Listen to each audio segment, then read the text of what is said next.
It's the Two Strange.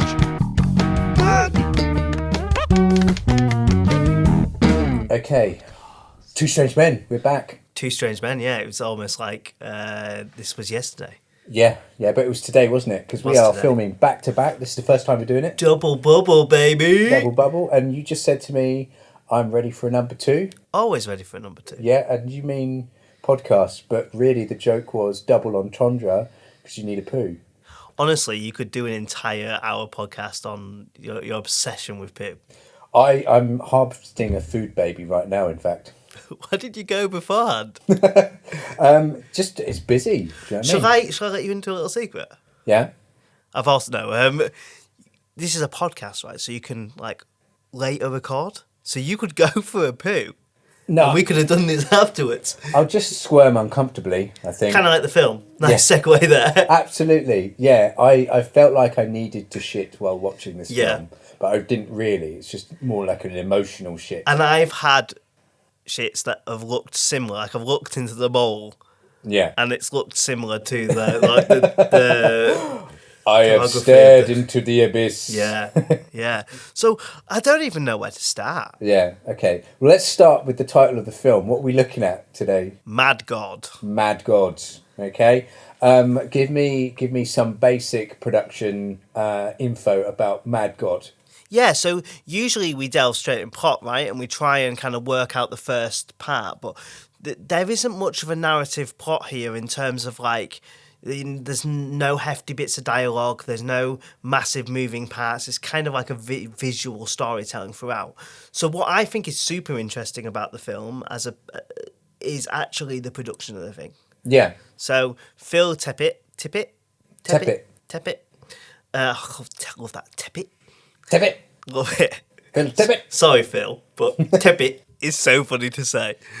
It was kind of like his baby, all the way up from the 80s, kind of 30 years in production, on and off, development hell up the wazoo.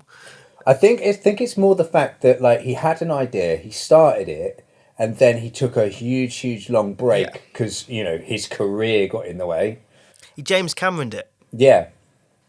Yeah. Okay. Yeah. So it was actually while working on RoboCop 2. Yeah, so I could see the influence. Yeah. So he would be involved in the stop motion and stuff like that for RoboCop 2. Yeah. Is RoboCop 2 the one where it's got the big mecha thing knocking around? Yeah, maybe. Yeah, that sort of thing. Yeah. So yeah, there would definitely be some stuff for him to do on that, and then he would start working on Mad God. So it was actually during working on Jurassic Park, he did some stop motion for that. I think that didn't end up getting used, or he was just involved in the CGI stuff. He basically said, stop motion's over. So he basically just put a complete brakes on the Mad God project. Yeah. And what's super interesting is Jurassic Park was the reason. Do you know about this? Do you know about the history of film working on Jurassic Park? Yeah, go for it. So Phil started to do some kind of stop motion with dinosaurs. As was traditional at the time, they made some dinosaurs, and he did some kind of test stuff for Spielberg. Yeah. Somebody came in and said, look at this, and showed him some CGI dinosaurs. Yeah. And he messaged Phil and was like, "You seen this?" And reportedly, Phil went, "Well, that's my career over. Yeah. I'm done. This is going to take over." But instead. Spielberg was like, "I still want to work with you. You understand kind of the movement and of animatronics and puppetry and stuff. I don't want you to go anywhere." And he worked alongside the CGI software, and actually you can kind of see that in Mad God when he picked it back up. You can kind of see the CGI elements working in tandem with the stop motion. Yeah, totally. And Phil would go on to be known for that kind of work. Ironically enough, it was not the end of his career. In fact, it really pushed his career. Yeah. And he worked on some really notable stuff even after Jurassic Park. Yeah, cool. If you look at the credits of Mad God, you've actually got this sort of gap in filmmaking, stuff like that kind of represented in the credits. So it's something from 1987 up to 2020 or something like that. Yeah. Is the whole scope of the production for this thing. It's quite clear that there was quite a big gap, and then I think a lot of the production kind of fell by the wayside in sort of like the early 2000s, and then you start to see like musical composers and stuff getting involved in 2012 again, and then it really ramped up past the Kickstarter campaign, really helped finish this. But for me, and it's probably my biggest, I'm going to say that I think it is an effort of determination and pure kind of talent. Yeah. I don't like the film though. Bombshell. Yeah. Yeah. Okay, so why is that? Why don't you like the film? I want to put something out there. Again, I want you to have in your mind, you and all of the plentiful listeners that we have. Yeah. I think it's a work of art. Yeah. I really do think that this is a master craftsman at the top of his level. Yeah. But this is also why narrative structures are one of the key elements to filmmaking. Mm-hmm. Because it doesn't have a solid narrative structure. And I'm not just talking because it doesn't have dialogue. Yeah. And it's more of a soundscape and a grunt. It doesn't know where it wants to go. Okay. And when I was looking into this, Phil himself said, don't take the narrative seriously. It is more a visual experience. Right. Which is fine if this is being shown in an art gallery and it's part of a larger installation. Visual storytelling to accompany physical stuff happens all the time. I used to work in that field. I used to make theatre with visual film. Yeah. But I wouldn't have the film on its own. But like, that other element. You've got like you mentioned theatre and stuff like that, and you've got some like performance art and stuff like that has that sort of like vibe to it, where it's kind of like uncomfortable, like to watch. And we've talked about this already. Is the idea of filmmaking is there to, I guess, make you feel things, whether or not they're good or not. It doesn't have to be a positive experience. We just got into our heads that everything has to be a fucking comedy, But yeah, look, I get what you're saying. But I think we're jumping the gun here. I think what we need to do at least is to just go back and set a scene for the listeners and really sort of like describe what Mad God is, because I don't think a lot of people are going to be able to like jump out and watch it on streaming and stuff like that. It's behind all of the Shudder stuff at this point in time. It might come up on Netflix or something like that at some point, but at the moment it's kind of a bit difficult to get to. Well, that's because Shudder helped fund it. So they kind of, once it went through Kickstarter, Shudder got involved and it became a Shudder original. Nice. So that's kind of why it's locked there. And you are right. And I think it's pragmatic at this point to split the film into two parts. Yeah. The opening, where it's entirely stop motion. Yeah. And then talk about the next part that becomes live action and kind of mixes the two. I think they're separate movies. Absolutely, yeah. I think also if you look on IMDb pages and stuff like that, you've got Mad God and you've got it released at different times. You've got Mad God Part 1, Mad God Part 2, etc. Okay, so let's just go back, bare bones. Okay, so story is as we said, like the story is kind of really sort of basic, but what we see when we first start is a sort of a capsule on a string descending down into the depths of some sort of post-apocalyptic world. Yeah. And out steps a soldier who's got a gas mask and everything on. He's got a briefcase and he goes off on a journey. Who is credited always as the assassin. The assassin, yeah. In his briefcase, there is, it's revealed later on that there's an explosive device in there. But look, when it comes to spoilers, it doesn't fucking matter. No. Do you know what I mean? It's a journey that assassin takes. Yeah. And you find out that he's not the first one that's been sent on there. Yeah. And that's done really simply by showing a bunch of suitcases, just like the one he's got. Yeah. So it's quite clear that when, spoiler alert, the first assassin dies, this is a cycle. It's happened before. Yeah. You're just seeing the process. And And as the film kind of jump to part 2, we follow a second assassin. They go through a slightly different journey through different parts of the underworld, and they essentially plant that suitcase, and the suitcase starts like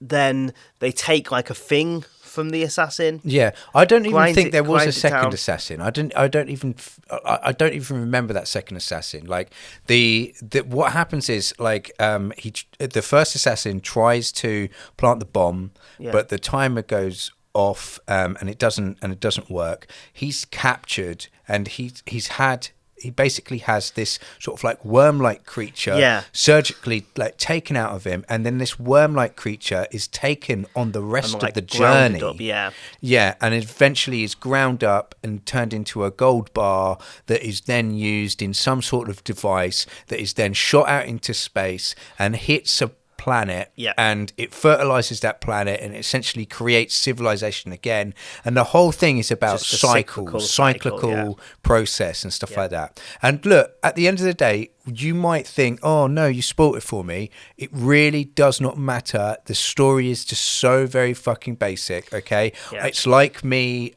describing the Mona Lisa or some other painting to you. Like, you can totally have the painting explained to you. You still have to see it to understand it or to appreciate it. It's about looking at the thing. And this is a visual product. It's very much about how it stylistically looks. Before you see this, you might go, well, there's no point watching it. Trust me, that does not even go close to describing what you're going to see. So much grot. Yeah, I mean, it's kind of like I just kept thinking, those like the worst scenes in Human Centipede. Yeah, like if you were to punch in to the scenes of them getting sewed together, like really, really close, so you could see the suture marks. Yeah, that's how I felt looking at some of the images. Yeah, absolutely. On Mad but it's not like a quick close up to make the audience squirm for a minute. It's the whole fucking thing. Yeah, like I mean, it's cut to the assassin guy looking at things, cut to just grotesque imagery, cut back to the assassin, cut back to grotesque imagery. It's just grot. I'm not going to lie. There's a couple of bits that just made me laugh, and I'm not sure that's the intention. But there's a bit where there is a kind of like open hole, that is just filled with like magma pus. And you can tell by the words I'm using how grotesque this whole thing looks. Yeah, sure. Pus. And one of the like decaying corpses comes up, gets fried, falls in. Then another one comes up, gets fried, falls in. And it's just like it's like a really fucked up version of Lemmings. Totally. I couldn't contain my laughter. There's some it's like interesting sort of concepts in it. So you've got the assassin that we've kind of described. He looks pretty cool, right? He does. But then, like, there's these other things. So there's, like, tears. It's almost like hell, and the way in which hell is described in things other than the Bible and stuff like that. So, like, there are demons, essentially, that are the sort of, like, the apex predators and kind of, like slave masters and stuff like that. And then there are sort of like small shambling corpses that seem to be like created through some sort of factory process, but they are literally made up of like the hair and shit that you get out of like your shower. Like you have to pull it up, like wrap that together and, make it something that you feel sympathy for. Well, there was loads of references of reproduction and cycle of life in the grotesqueness. I mean, how many of those, when you like punched in, looked like fetuses? If you so there is a thing. Like I can't remember the actual name, but it's basically where a fetus grows. But all of the organs and teeth and stuff grow on the outside. And the skin is on the inside. And when you give birth, it's got a fancy name. I do not recommend googling it because I worked with a teacher whose wife was like the lead doctor on in Italy on this. Oh, okay. And so I was super interested because he's like, I make PowerPoints for her, and I googled it, and I regret it to this day. But it's epitopic pregnancy, maybe that's what it's called, epitopic tumor or something like that. And it's where they give birth, and everything's the wrong way round. Right. It looks like that. Yeah.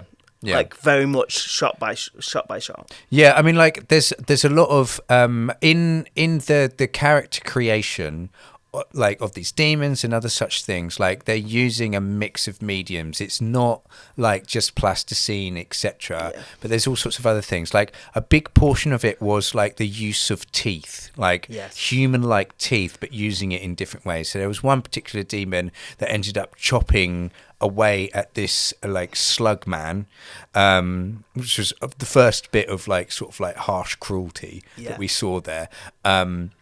And then there was others as well, but you had these demons, right, that were like knocking around, whipping things like they are, driving people to make like the pyramids of Egypt, that sort of like vibe, but they're demons, and there was one in particular, right, that had just like a giant ass. Okay. And it ended up just sort of like stomping other things and stuff like that. It was like complete elephant man sort of deformity on one side, and then you saw more of its ass. Like Phil decided, it's probably best like you see more of the ass, okay? And that's because the ass was not an ass, it was a vagina that was vomiting shit. It was a shitting vagina. Okay, so this is mad god, everyone. That's what they like. Yeah, that's a shitting that's vagina. What the people came for. So the thing that I liked about the scene where you saw the shitting vagina on the big How booty, many times are you going to say shitting vagina? Shitting vagina on the big demon booty, was the fact that at some point in time, this sort of wiggly creature came up and cleaned it up with a wet wipe. Do you remember seeing this? Like when it's shitting and it's getting it all over the rest of its like body and stuff, it's cleaning it up. And that's not all, okay? Because in that scene, in that movement, not only does it clean it up with a wet wipe, get the shit off the vagina in a wet wipe, it also, its head is this kind of like, sort of like wiggly thing, and it just goes, bloop, bloop, it puts its head in the vagina. The writers thinly disguised. There's no fucking writers. It's like literally Phil Tippett's going like, shitting vagina. Yeah. Then what? Yeah, wipe it up. Fuck it. Stick its head in. Whee! And it's just like so much of it is just like people can like analyze it and go like, oh yeah, it's a depiction of the Jungian shadow, and it's the underworld, and it's this and it's that. It's all part of the unconscious. It's like, no, it's like a serial killer's like version of the labyrinth. It's just fucking weird for the sake of being weird because you like guts and grotesque things. Do you know what I find baffling about when it gets that kind of grotesque and surreal? Sometimes if you're making a thing, you get carried away, right? And then you just make the thing, and then you're like, oh, that's actually kind of gross. It's a bit rough. With stop motion, you have to be making that thing for weeks. Absolutely. You don't second guess it. He's going in and out with that little head for about a day. This is a good idea. It's not like the wiggle on it is not pig's dick enough. I need to get it more pig's dicky. Yeah. Yeah, reviewing the days. Yep, that's the one. That's the head bob into the vagina motion. There's that was not enough poo splatter. I need more poo splatter. You know, like they must have had a lot of fun making it. Like, less fun than we had watching it. That's the problem, I think. And it's a shame because I think it's the greatest animatic I've ever seen.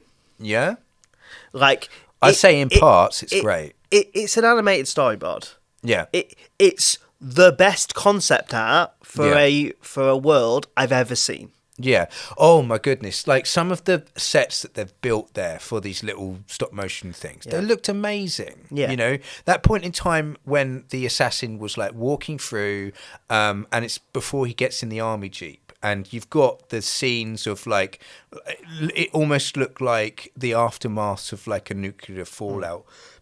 Sort of thing where you've got like all of the buildings and stuff like that and all the cars piled up and stuff. Like It looks so good, and Yeah. like the amount of like airbrushing and like adding to the models with like extra texture and stuff, so good, Yeah. so cool. It's, for me, the epitome of, like, if you were to put the stills of that on a website, you'd think that it's the best film ever made. But Yeah. in motion, it loses something. Yeah, And like going on to part 2, that only gets worse when they start having live action segments randomly spliced in. yeah. And it very much feels like we've got to finish this before Phil dies. Like, for me, it kind of felt like he's getting old now. Shall we? Yeah. Shall we wrap this up? It's Yeah, we need to get it done. Definitely. Maybe that's you know, you had it in production, but then once they've got the proper backing of like Shudder and stuff like that, maybe they're just sort of like pushing it to completion, sort of thing. But yeah, like I was going to say essentially that it kind of lost me after the full stop motion stuff, and you're seeing more of that like compositioning, the using of green screen and stuff like that. It lost me there. But also I think part of that is because you lost your main character by the midpoint of the film. And it's like, when does that fucking happen in a film or anything like that? You know what I mean? Yeah. It's almost like 101 things not to do. Imagine if Alien started with the perspective of Sigourney Weaver and carried on and carried on and carried on, but then, like, you know, it was her that like had the animal like chest burst out of her, like xenomorph chest burst out of her, and like who are you left with? Well, there's fucking no one. Like, do you know what I mean? Like, and what are you doing with the rest of the time? You're literally like following the aliens as they're knocking about the ship, killing everyone off. Yeah. That's basically what you're left with. This film is like the assassin dies, and then you're left just with villains. But Phil actually ended up saying in an interview that it's not about like heroes and villains and stuff like that, you know, and it's deeper than that, you know. It's on IMDb, it's actually coined as like, you know, delving into the unconscious, as in man's unconsciousness, you know, and everything that goes on with that. And that's fine, and we do that a lot with art. But with mainstream film, we've come to expect a certain narrative. Yeah.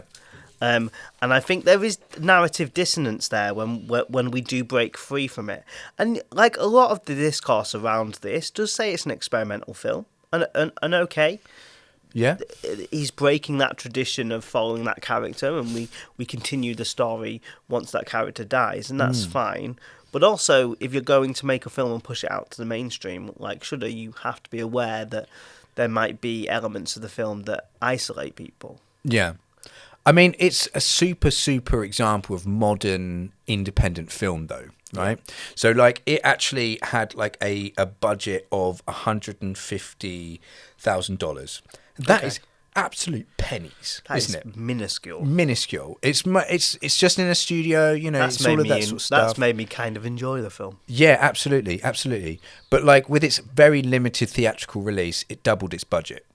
So like you can't say that it's not. I mean, it's not a huge moneymaker, but like at the same time, you can't possibly say that it's failed in any way. You know, like if you look at the critic responses and stuff like that, I think a lot of the flaws come through. You know, but we're looking at it from the lens of it being a film with all of the classic like parts of a film, and it's just not got those. I can forgive a lot of my problems with it, given the budget size. To be honest. I can tuck away quite a lot of my grievances, apart from my really big ones. Yeah.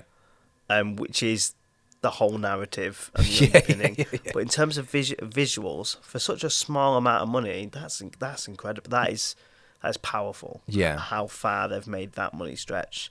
You say powerful, I kind of feel like there are points in time from a narrative perspective that it was quite powerful, though. You know, we're talking about flaws with that narrative, but there were points in time when I just actually really enjoyed it, particularly at the end, you know, with the whole like trying to like creating a new world and it being very similar to our world and stuff Yeah. like that, all of that stuff at the end. I thought that was quite a nice way to sort of like sum it up. It left me with loads of questions. Like it's a shame that I probably wouldn't have them answered on a second viewing, but it was much like that. It's like I wanted to watch the film again just to see if I could actually like piece something more together.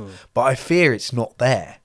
You know, it's not there to be pieced together because it's just a collection of grotesque art. Yeah. Yeah. Yeah. It almost reminds me of like of interactive installation pieces that I would go and see. Yeah.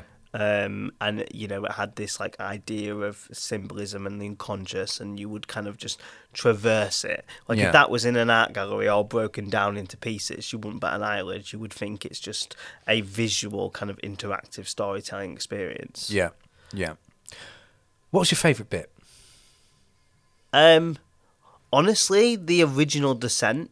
Yeah. Like at the start of the film. Yeah. Thought was incredibly strong. One of my favourite characters was the guardsman right at the start that was like sitting in that tower and it was covered in those wires and stuff, and all it said is like, look over there, it's a thing, and then all of the guns and stuff like that pointed and started shooting at it and stuff like that. That was pretty cool. And then like the descent, and you saw these scenes and stuff like that of dinosaur skeletons, all of the statues from all of culture all collected together in one place that then gets shown later on in the film, and like, you know, other sort of like descending into layers and stuff. It was a real world, wasn't it? Like it was. There was really good world building in that set, and just the way they traversed down. And I feel like if he continued to descend downwards, whether that be in a pod or he was physically descending downwards for the whole film, I think I'd be okay with it. Yeah. I mean, it's like a grotesque version of the Yellow Submarine. Have you ever seen the Yellow Submarine? I've not. The Beatles film. I've wanted to. But like, you know, it's like a cartoon sort of like environment and stuff like that. And they are just the four Beatles or whatever. They are just like, you know, going through that Yellow Submarine, and they're seeing all these different things. And there is more of a story to it. Like, you know, you have to defeat the meanies or the blue meanies or whatever. And like, it's all just a bit nonsensical. But you know, like, it's just like the character designs and creations and stuff like that. I mean, there's more like happy dappy songs and stuff like that, but still, like, it's got that similar sort of vibe, I think. And going back to the Mad God, like the idea of him just sort of like going down and stuff, and you've built all of this thing, and you've got these amazing sort of like massive structures, and the thing looks really small, and it finally descends, and then he sort of like walks out, and you start to see slight interactions with other things around him and stuff. And he's looking at a map that slowly disintegrates. It's just the whole first bit is really cool. The only part of the opening I really didn't like, because I felt it was so out of place, was, so they had this really cool textured map that they would use for shots all the time. Yeah. The live action and animation. But right at the start, on the title sequence, they used this like grainy animated version of the map as it's scrolling up. And it looks like it's from like Pixabay or something. It looks like it's literally just a really like cheap kind of clip art like letter that someone's just edited. And I'm like, but you had a really good convincing map, like live action map. Yeah. Why would you use that grainy horrible image? Yeah, I mean, I didn't notice it myself. I did notice the first thing we end up seeing is the quoted scripture from Leviticus, which was essentially then displayed next to what easily looked like a depiction of the Tower of Babel. Do you know the story of the Tower of Babel? Not fully, so if you'd like to explain further. So basically, like, this is like before like the floods of Noah and stuff like that. It's very, very early on. So like after Adam and Eve, you've got essentially like people coming together and wanting to create a tower so tall enough that it reaches the heavens. And essentially, this is an affront to God. It's probably the first affront to God, like since the what's the word? The eating of the fruit in the Garden of Eden. If you're talking about like affronts to God or whatever. But then, so what God does is essentially he creates the idea of different languages. So he makes it so that other people can't communicate with each other, and that's his way of just sort of like stopping them from being able to work together in order to create something that would be an affront to God. You know, imagine if like the world only had one language, we'd all just be one nation, I guess. Yeah. Like that, and so that's where the fable comes in, you know. But yeah, like they used this as kind of like the backdrop. And Leviticus talks about like the wrath that you will receive will be tenfold compared to what you've done to me. For your little sin, I will make like, you know, I will cause so much fucking suffering for you little people. Yeah. And like the thing is, like with that, I don't really understand like the whole premise of a mad god. There's no mad god in this, other than maybe the guy right at the end that makes the gold bar, the alchemist sort of thing. I mean, like, it's, if anything, it's almost like Phil Tippett is himself is the mad god. Yeah. I need to get something off my brain. Okay, go on. It's a bit of a tangent. Yeah. But as soon as you was talking about Invictus and you kind of went a little bit like wrestler announcer, I got the best image in my head. What's that? And it was like of like God in like a mic room, just going, "It's about to go down in Babbletown." Just like descending down like Undertaker, just getting them all there, hitting them so hard the language comes out of their head. Yeah, can you imagine God doing an elbow drop off of the top rope of heaven? I can now. Yeah, leg drop. But please proceed with what you were saying. I don't know what I was saying. That image is much better. But yeah, like, you know, God and the devil, like having a wrestling match, that would be brilliant. Yeah, but not the devil we know, the robot devil from Futurama. Yeah. It's a vivid image, Tom. Thank you. But I think I was kind of like, that was my point, was the idea of like, I didn't understand the title of the film even, like the idea of Mad God. And it's like, it's a lot of sort of ideas that are just sort of there, you know, and it's there for the sake of showing, look what I can do with my hands. Look at this amazing shit. So it's quite poignant to maybe like call Phil Tippett the mad god of the mad god, because he's creating all of this suffering. Yeah. But it's okay because it's not real suffering. You know, it's just for art's sake. Look at the little hair creatures I've made. Look at the demon stomp it to death while it shits on it from its vagina. Look at this one. He puts his head in it. Whatever floats your boat, Phil. I'm not here to judge. We're not judging, Phil. Yeah. Do you know what I do like though? And I always appreciate when artists go like put the director's like hat on. Yeah. And give it a go. One of my favorite Marvel like things in the last kind of 10 years has not come from a big director. Okay. So Werewolf by Night is a really good Halloween accessible film. Yeah. And it was made by a composer, like a lifelong composer who always wanted to direct. And he took a really not very well known Marvel comic. Yeah. Convinced people, let me have this, let me have a Halloween special. And he made what I think is one of the most stylistic, strongest outings that Disney Plus has had, like, maybe ever. I would put it over kind of the lauded ones like WandaVision. I'd say Werewolf by Night is one of my favourite kind of... And it was a one-off. It was a one-off. One-shot. It was all practical effects. Oh, yeah, cool.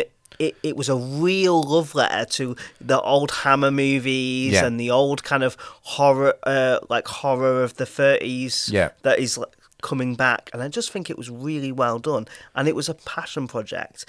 And I think when you're looking at these kind of people coming from different places, like composers and artists, and they go and do passion projects, it's special regardless of how it comes out, right? Because their drive wasn't to make money; it was to make something they cared about. And Cool. And I think when it's like that, you can forgive a lot of stuff. Yeah.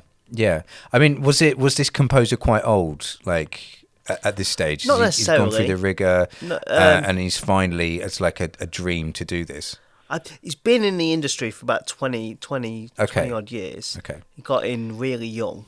And he's composed for the Disney company for like 20, 25 years. But he's just sticking with being a composer now. He's made that. He's not going to be directing. I don't know. I hope he does, because I think he's got quite a unique vision. And like I said, even if you get past because it's a little bit arty-farty. It's all shot in black and white. It's all practical effects. Yeah. I don't really like good. shooting in black and white. Like, no, actually, take that back. Like, it can be a real visual treat, and also make the whole idea of like employing compositioning, like visual effects and stuff like that, so much easier, because you're just dealing with the solid colours and stuff. They did do a colorized version, and it's all right. Yeah. Okay.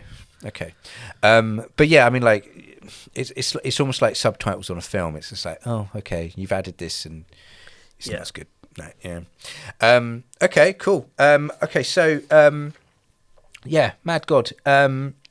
I kind of I liked the first part. Obviously, the guy gets killed, and then I can pinpoint the point in time where I've almost lost interest. It's like, shall we say it together and see if it's the same? Okay. Grotesque surgery. We're supposed to say it the same. Well, time. I don't know what you're going to say. I'm not a mind reader. Yeah, but we're supposed to like count it in. It's going to be a whole thing. Oh, okay. We're both going to go boom. Okay, we're going to do it again. All right. Surgery. Yeah. Yay. Was it actually the surgery for you as well?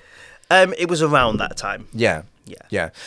They start incorporating like real people. Yeah. They're doing all the green screens and stuff. And although it looks like composition, so like, you know, the use of like imagery alongside cinematography and stuff like that against green screens and stuff, creating composites of different green screen stuff. It's well done, but my enjoyment of it, because I see that shit all the time. I mean, you mentioned Marvel, like they're literally all of them are just like made in front of green screens anyway. Yeah. Like I'm not wowed by that. That makes this almost look like a student project.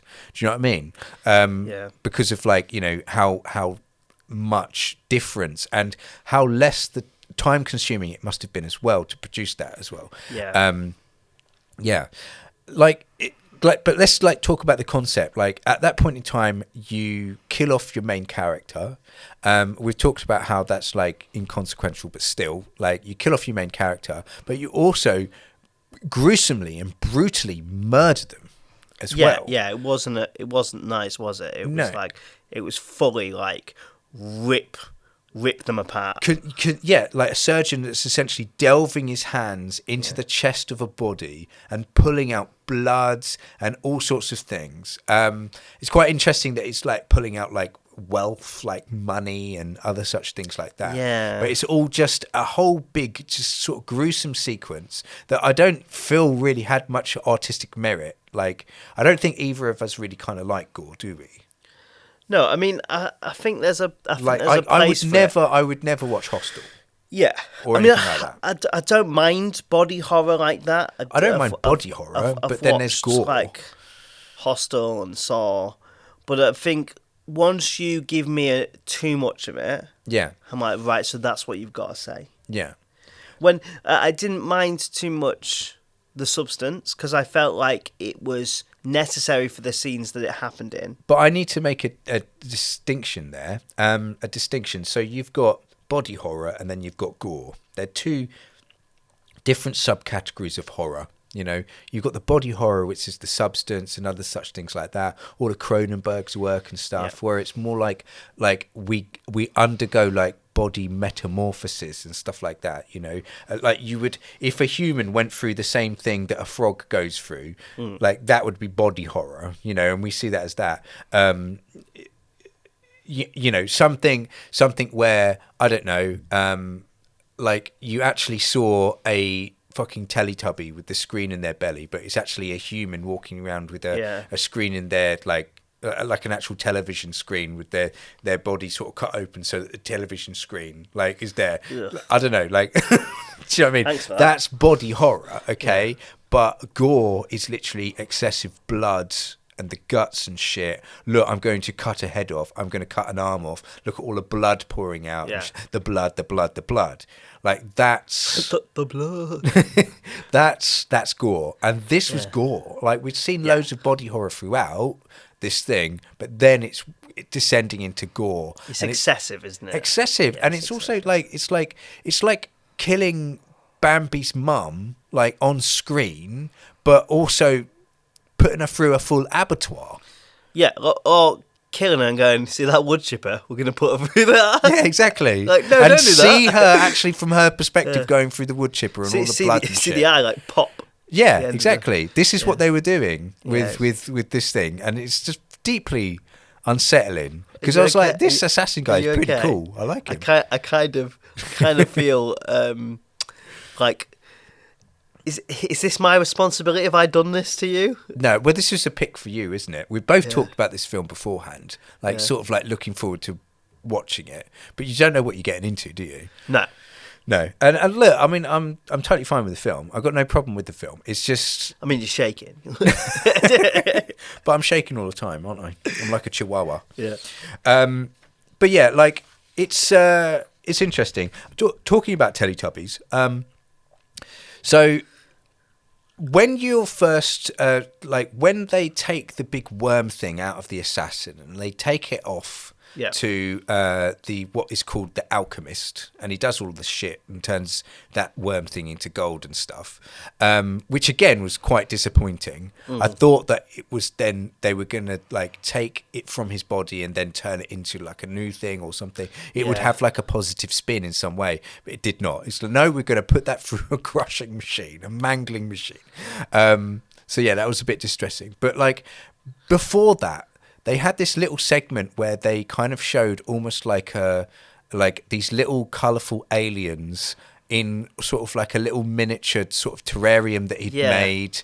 And they looked a little bit like Teletubbies, didn't they? The little round faces and they were a little bit colourful.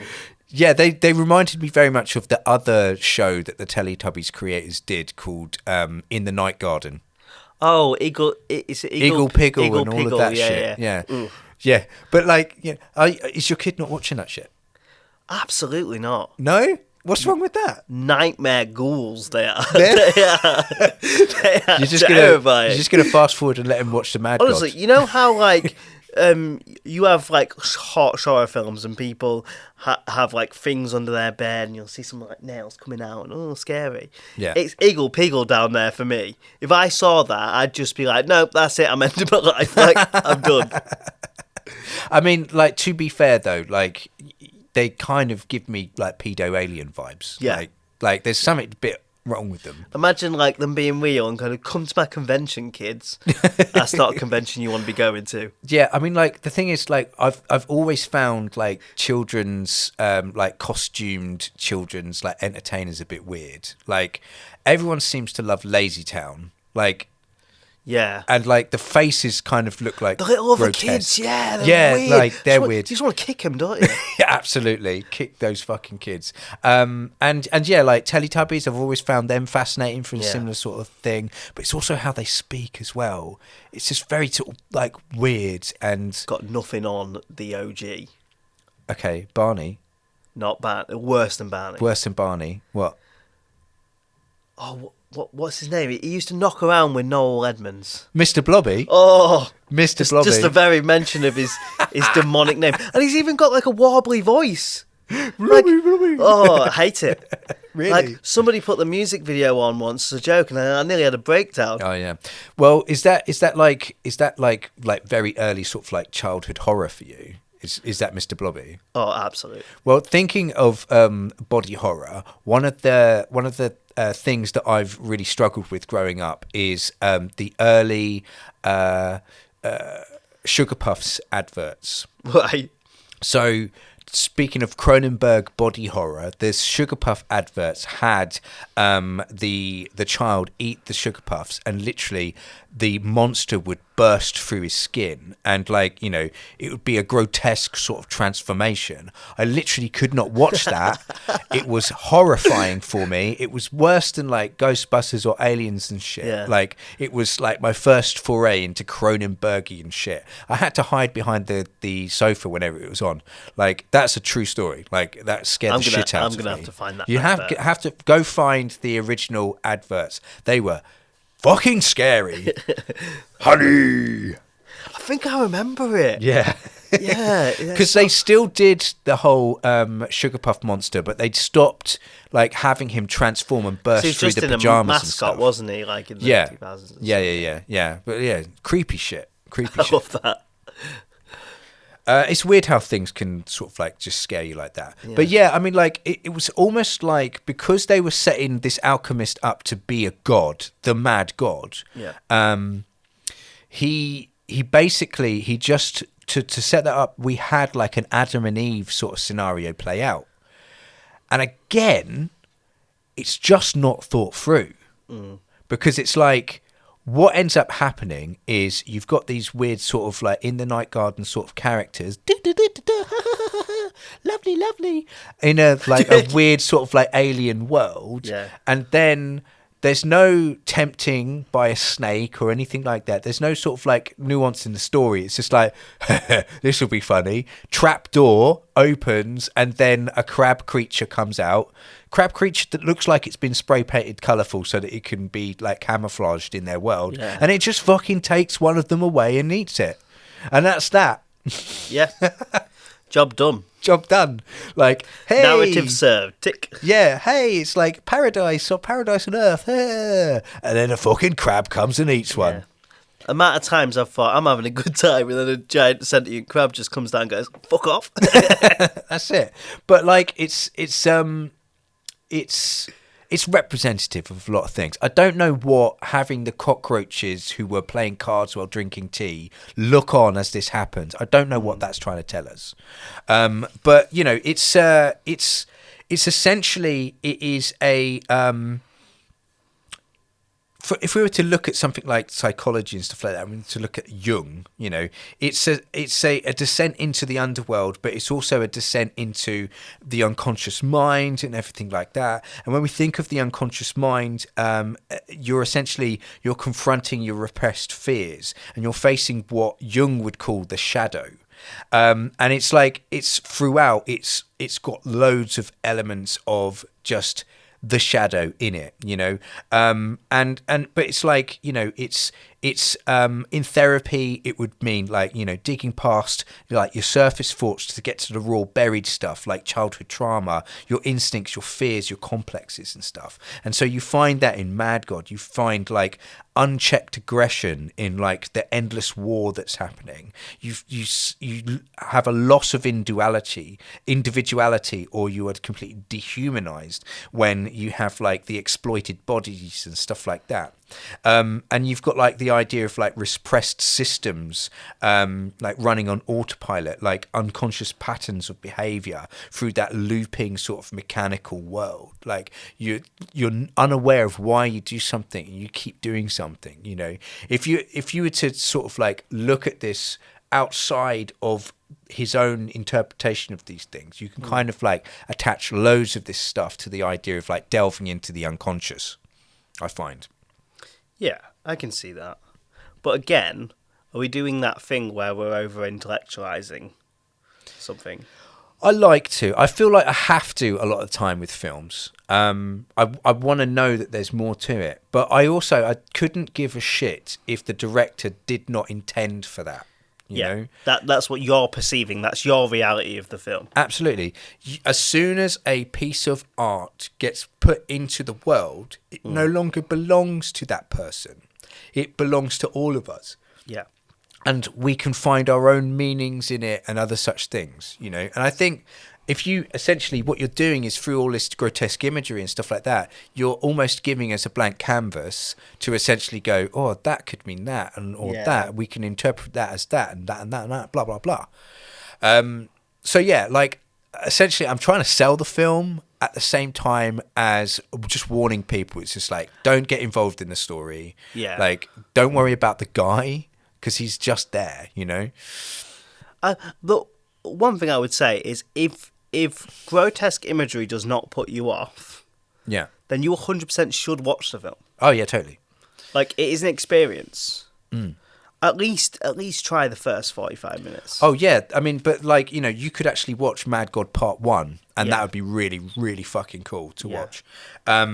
And just essentially up to the point where the guy's captured, you know, this sort of like massive sort of grotesque monster at some point in time comes out of the shadows and grabs him and takes him away. And it was really cool. And that kind of like leads up to some of the other thoughts I have about it. Like, so when I was watching the film, okay, my kids were asleep in the next room and stuff, and I did not want to do something that's going to influence their nightmares and stuff like that. So I watched this with headphones on, but I actually watched it and started watching it without the headphones actually on. I was just watching the silent film. And I got it into my head that this film really resembled a Tool video.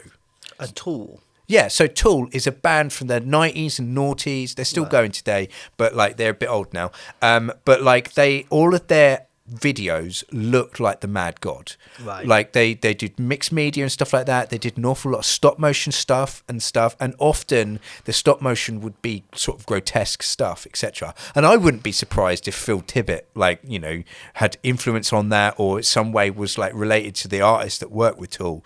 It's so similar. Yeah. So anyway, what I ended up doing is I ended up looking at the video against some Tool tracks just to see if it kind of like matched up like a music video. Much like, you know, have you ever done this before where you play a film on silent and you play like an album or something like over the top? Yeah. So like you do it with Wizard of Oz and say Dark Side of the Moon or Hotel California by the Eagles and stuff like that. And it's got loads and loads of points in time where it kind of like matches up.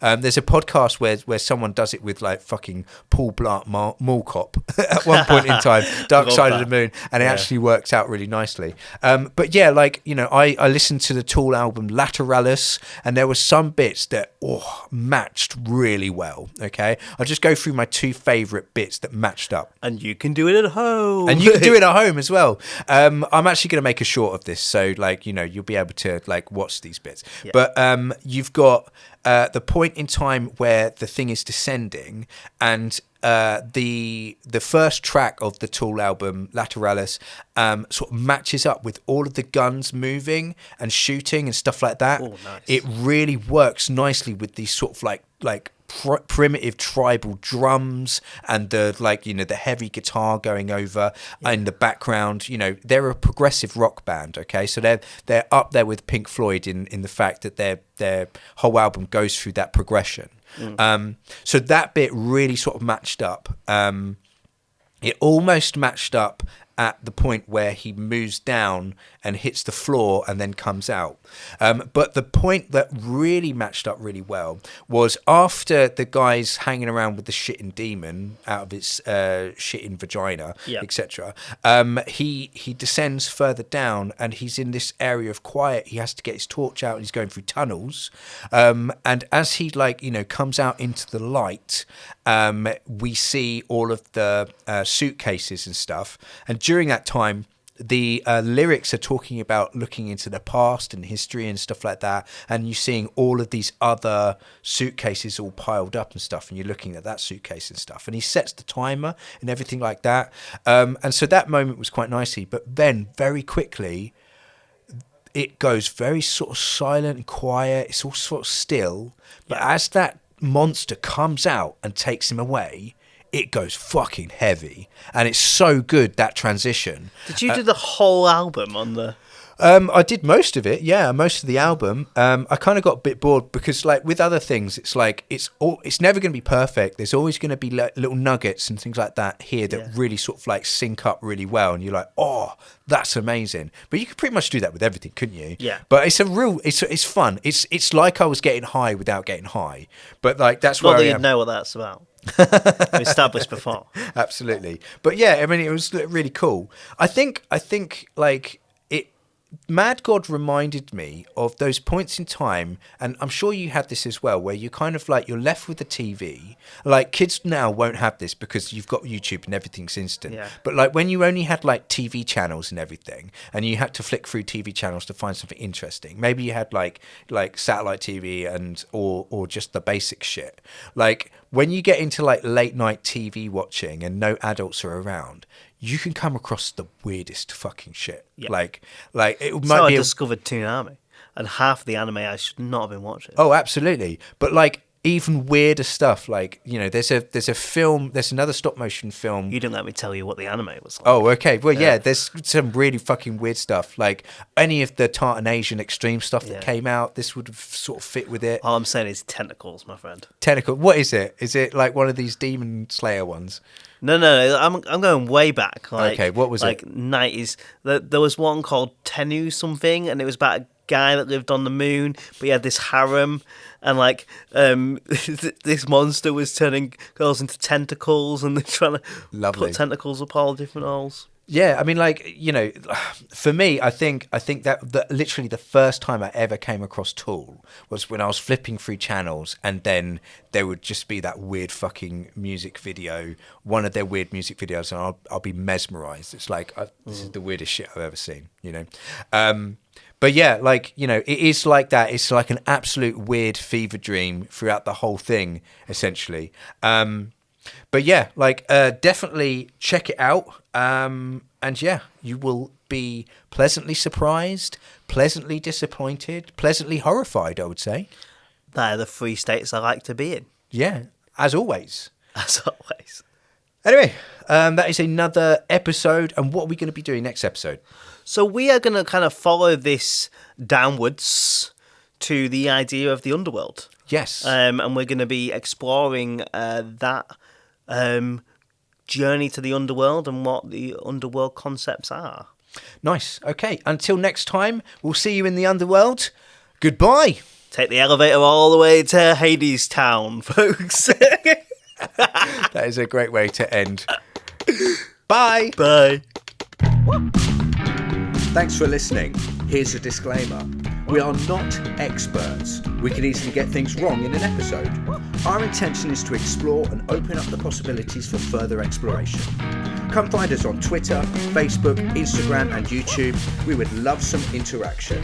Also, if you can consider supporting us on Patreon, that would help a bunch. Search for 2, that's number 2, Strange Men Pod, all one word. Until next time, keep it strange.